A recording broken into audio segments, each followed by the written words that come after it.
जो भी इस तरीके के गिरोह हैं पटना जिला में या आसपास के क्षेत्र में कार्य कर रहे हैं, जो यहाँ पर इफेक्ट कर सकते हैं, उनके विरुद्ध में एक अभियान चला के उन सभी की जो गिरफ्तारी इत्यादि सुनिश्चित की जाएगी। अपराधियों में खौफ का दूसरा नाम जितेंद्र राणा, आईजी के पद पर अब उन्होंने पटना की कमान संभाल ली है। दरअसल हाल के दिनों में बिहार में बड़े पैमाने पर आईपीएसओं का तबादला हुआ और वहीं पदस्थापन का भी पूरा कार्यभार देखा गया। ऐसे में आईजी के पद पर पटना आईजी जितेंद्र सिंह राणा ने आज पदभार ग्रहण किया है। जहां एक ओर उन्होंने गार्ड ऑफ ऑनर लिया, तो वहीं आईजी के पद पर आज उन्होंने पदभार ग्रहण करते ही अपराधियों को खड़ी चुनौती फिर एक बार दे डाली है।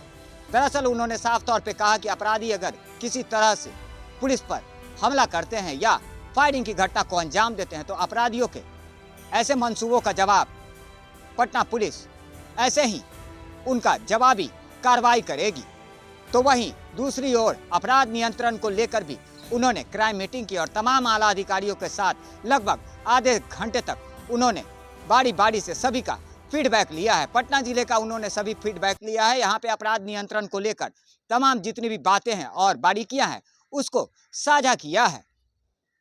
इस पूरे मामले को लेकर क्या कुछ कह रहे हैं पटना आईजी पदभार संभालते ही जितेंद्र सिंह राणा, आइए सुनवाते हैं आपको। प्राथमिकता तो पुलिस में मुख्य रूप से जो विधि व्यवस्था संधारण है और अपराध नियंत्रण है, वही जो है पुलिस की हमेशा प्राथमिकता है। इस संबंध में आज जो भी हमारे पटना पुलिस जिला के जो भी वरीय पदाधिकारीगण हैं, वरीय पुलिस अधीक्षक और अन्य पुलिस अधीक्षकगण हैं, उनके साथ में बैठक हुई है और जो विधि व्यवस्था संधारण से संबंधित जो मामले हैं, जिसमें कि क्राइम प्रिवेंशन भी है, उसके ऊपर में विस्तृत रूप से चर्चा हुई है कि जो भी हमारे कर्मी फील्ड में तैनात हैं वो सभी वहाँ पर उनकी तैनाती है उसको थोड़ा एंटिसिपेट करके करा जाए और जो लोग लगाए गए हैं वो इफ़ेक्टिवली वहाँ पे काम करें, इफ़ेक्टिव पेट्रोलिंग हो और विजिबिलिटी बढ़े पुलिस की।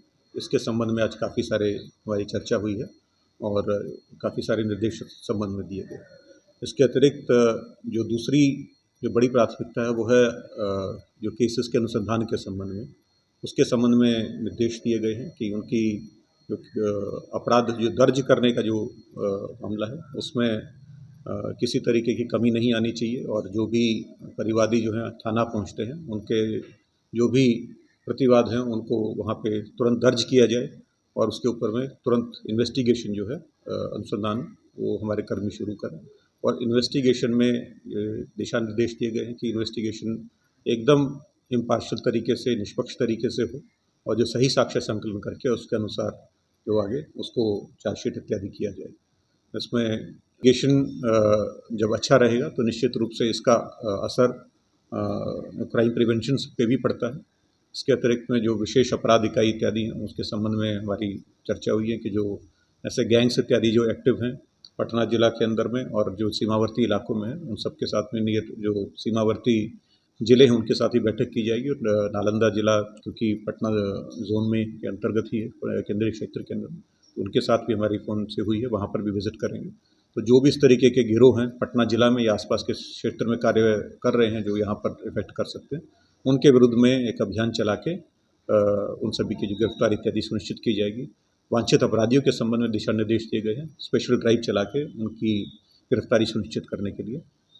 और चूँकि अभी आसन्न विधानसभा चुनाव हैं, जिसको लेकर अगले 2 माह के अंदर में विशेष तैयारियां की जानी है, उस संबंध में जो विधि व्यवस्था संधारण है और जो रैली इत्यादि निकलती हैं, जो भी प्रदर्शन इत्यादि हो रहे हैं, उनके ऊपर में पैनी निगाह रखने के लिए और उनका समुचित रूप से संधारण करने के लिए जो एसपी लॉ एंड ऑर्डर हैं, एसएसपी हैं और बाकी सभी जो क्षेत्रीय पदाधिकारी हैं उनको निर्देश दिए गए। तो जाहिर सी बात है, आपने सुना किस तरह से आईजी के पदभार संभालते ही जितेंद्र सिंह राणा अपराधियों को अब कड़ी चुनौती देते नजर आ रहे हैं। वहीं समाज को एक बेहतर आयाम देने के लिए भी उन्होंने पटना पुलिस को फ्रेंडली बिहेव करने का खास निर्देश दिया है। ऐसे में देखा जाए तो जितेंद्र सिंह राणा आईपीएस का पुराना यहाँ पे इतिहास रहा है, जो कि अपराधियों पर नकेल कसने की कार्रवाई में उन्हें पटना एसएसपी के पद पर पदभार ग्रहण कराया गया था। तो वहीं देखा जाए तो पटना विश्वविद्यालय में बम के सूचना पर उन्होंने अकेले ही घुसकर वहां पे असामाजिक तत्वों पर नकेल कसने की कार्रवाई की थी। तो वहीं दूसरी ओर पुटुस नाम के एक कुख्यात अपराधी को भी उन्होंने धर दबोचा था। ऐसे में आईजी बने पटना के जितेंद्र सिंह राणा काफी सुर्खियों में रहे और एक बार फिर से उन्होंने पटना के आईजी का कमान संभाल लिया है। लगातार हमारी छोटी बड़ी खबरों से अपडेट रहने के लिए देखते रहें न्यूज़ 4 नेशन।